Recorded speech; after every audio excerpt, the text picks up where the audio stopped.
বিগত সময়ের যে কনসেপ্ট নিয়ে, যে স্পিরিট নিয়ে জুলাই আগস্টের যে গণঅভ্যুত্থান, গণজাগরণ, যেটাই আমরা বলি না কেন, তারই সার্থকতা প্রতিফলিত হবে রাষ্ট্রে, সমাজে, পরিবারে।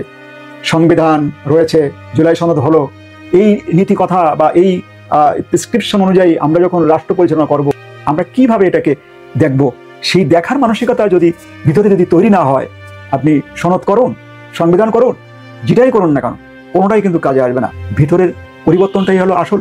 যদি আপনি রাষ্ট্র পরিচালনার ক্ষেত্রে, যদি সরকারি দপ্তরের আপনি দায়িত্বশীল ব্যক্তি, আপনাকে যদি দায়িত্ব দেওয়া হয়, সেই জায়গাটি যদি আপনি আপনার ভিতরে জমিদারিত্ব ভাব যদি বিলুপ্ত না করতে পারেন, ক্ষমতার দম্ভটা যদি আপনি ওখান থেকে যদি নিজেকে সরিয়ে না আনতে পারেন, সেবার মানসিকতা, মানুষের অধিকার নিশ্চিত করার জন্য যদি আপনি ওই জায়গাটি যদি তৈরি না করতে পারেন, তাহলে আপনি সংবিধান, জুলাই সনদ কোনোটাই দিয়েই কিন্তু আপনি দেশের মানুষের শান্তি, কল্যাণ আনতে পারবেন কিনা আমি পার্সোনালি ফিল করি সন্দেহ আছে।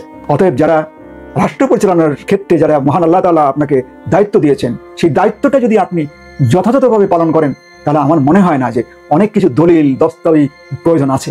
মানুষকে ভালোবাসতে শিখুন, দেশকে ভালোবাসতে শিখুন, আপনার কাজকে গুরুত্ব দিন।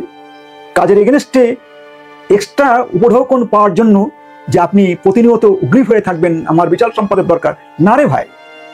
এক মুঠ চাল, একটি বেগুন, এই সিদ্ধ করে একটি ডিম, যাই হোক, যতটুকু আমার প্রোটিনের দরকার সেটুকু হলেই তো আমার জীবনটা চলে যায়, গেছে তো।